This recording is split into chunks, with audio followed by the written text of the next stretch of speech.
nous sommes convaincus que lorsqu'il y a autant de liens, autant d'amour, autant de solidarité, le quartier qui va pousser ici sera profondément habité, profondément trempé de cet esprit, l'esprit CH4.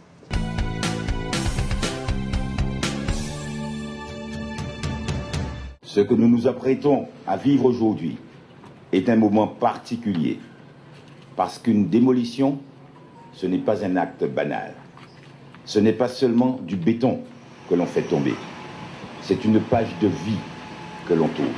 Oui, c'est plein de sentiments qui se mêlent, plein d'émotions, parce que pour nous qui sommes là-dessus depuis des mois, voire même des années, on a le sentiment de l'avoir fait, on a envie de dire ouf, enfin, les barres vont tomber. Mais ce n'est pas enfin qui convient à cette circonstance, car c'est une page qui se tourne, c'est la fin d'une ère, c'est la démolition de bâtiments, mais c'est la perspective aussi de meilleurs cadres de vie, de meilleurs lieux d'habitation, selon le concept que nous développons à Pointe-à-Pitre, un parcours résidentiel ascendant, ne pas simplement offrir aux gens que du logement social, mais aussi permettre qu'aux enfants de ces logements sociaux puissent avoir la chance de se loger à Pointe-à-Pitre, que l'on passe du social à l'accession à la propriété.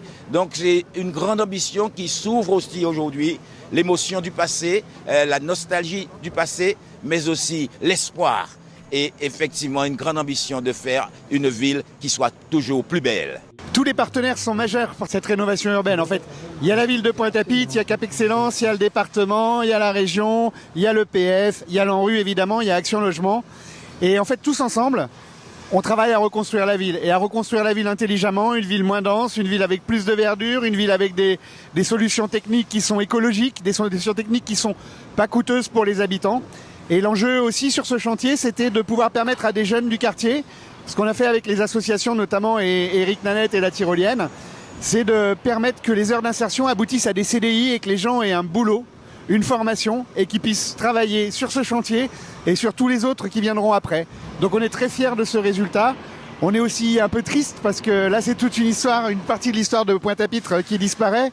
On a écouté les habitants du quartier témoigner. On sent qu'il y a beaucoup de prises encore dans le quartier, beaucoup de gens qui se sont attachés et donc qui voient évidemment la nouveauté arriver avec espoir, mais qui voient aussi le passé s'éloigner un peu et qui essayent de le garder vivant le plus longtemps possible. Ce projet que vous voyez, c'est vraiment une dynamique qui a été impulsée et qui va continuer dans la démarche, puisque l'objectif est le suivant, c'est redonner à ces quartiers, donc aussi bien Pointe-à-Pitre, les Abîmes et autres, redonner vraiment d'une dynamique d'accompagnement dans le cadre de vie nouveau, puisqu'en fait, on sait très bien que ce sont des immeubles qui sont relativement vétustes. Les familles aujourd'hui se sont retrouvées. On a vu qu'il y a de l'émotion que beaucoup ont partagée. C'est un crève-cœur. Mais l'objectif est le suivant, c'est de les accompagner vraiment vers un devenir beaucoup plus serein, beaucoup plus apaisé, beaucoup plus, je dirais, diversifié, puisque ce ne sera pas que du logement social. Il y aura aussi un accompagnement qui sera basé sur quoi? Sur des logements diversifiés, mais aussi sur une zone commerciale qui va être développée. Aujourd'hui, c'est la Barabé, mais c'est une continuité puisqu'on va entamer par la suite Bergevin, on va entamer aussi les Lauriers.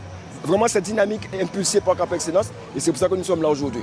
Barabé, c'est 64 ans de notre vie qui s'affaissent, mais il ne faut pas vivre avec la nostalgie. Il faut au contraire se dire que demain, peut-être, ce qui va remplacer cette barre sera aussi bien pour permettre aux jeunes du quartier, aux nouveaux qui viendront surtout renforcer Pointe-à-Pitre, qu'ils puissent passer des moments aussi intenses, aussi conviviaux comme moi j'ai vécu avec mes parents, les voisins, les voisines. Eh bien, c'était une famille. Quand ils se sont installés dans cette barre, eh bien, ils ont vu puis l'esprit à la cour. C'était l'entraide, eh bien, c'était toujours la fraternité, bien sûr. Quelquefois, il y a des petites engueulades, mais jamais des choses méchantes. Les vraies engueulades, ça a été vite oublié. Alors, nous avons dit que quand on veut faire, c'est la vie continue. Nous avons dit au revoir, mais la vie continue. J'ai connu ce quartier-là dès mon jeune âge. Dans les années, depuis 1965-66, je suis venu habiter là avec mes parents. Et imagine-toi que je ne faisais pas la hauteur du balcon commun qu'il y avait. Donc, je montais sur quelque chose pour pouvoir regarder en bas. Et il était dit, mais fais attention pour ne pas tomber en bas. Et j'ai vu beaucoup de changements dans ce quartier-là. J'ai vu le bâtiment qu'ils sont en train d'écraser derrière moi là. En fait, c'est la dernière tranche du bâtiment AB. Parce qu'il y a le bâtiment AB en lui-même qui est plus grand. Après, il y a eu AB prolongé. Et puis après, il y a eu celui-là. Donc, c'est le bâtiment qui donnait juste sur le marché. Parce qu'il y avait un petit marché aussi juste à côté où tous les matins, j'allais faire des courses parce qu'il nous fallait des produits frais, des trucs de ce genre. J'ai un gros pincement au cœur parce que c'est toute mon enfance. J'ai vécu ici jusqu'à l'âge de 17-18 ans. Après, je suis allé habiter à Bergevin parce que Bergevin était déjà un petit peu plus spacieux. Mais toute mon enfance, mes amis d'enfance sont là. J'ai retrouvé du monde quand j'étais enfant qui sont là aujourd'hui. Il y a une entreprise qui a réalisé le désamiantage de ces bâtiments. En deuxième phase, on a fait la déconstruction, le curage de ces bâtiments. Et aujourd'hui, on arrive à la phase finale où le bâtiment est propre, où on peut le démolir sans aucune difficulté, sans aucune pollution particulière. On a une prestation à raser ces bâtiments, un planning de chantier à peu près de 4 mois. On a procédé depuis quelques mois à la déconstruction, le tri et la valorisation des déchets. Et aujourd'hui, on est arrivé en phase d'abattage. En réalité, pour bien comprendre, ça fait une trentaine d'années que les entreprises qui démolissent des bâtiments. On a une expertise, comme je vous ai dit, mon papa est parti, mais il a quand même laissé ses racines. On a cette philosophie-là de démolir et de déconstruire des bâtiments. Je vous remercie pour cette possibilité de m'exprimer. Aujourd'hui, c'est un jour particulier. Ça fait exactement 1 mois que mon père, Moïse Jean-Qui, est parti. Et aujourd'hui, c'est très difficile pour moi, mais ce qu'il nous a laissé, ce qu'il nous a appris, l'éducation qu'il nous a donnée, on continue dans cette voie-là.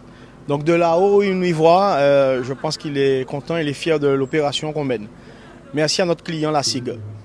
Je crois qu'on fait ce métier parce qu'on aime les gens en fait.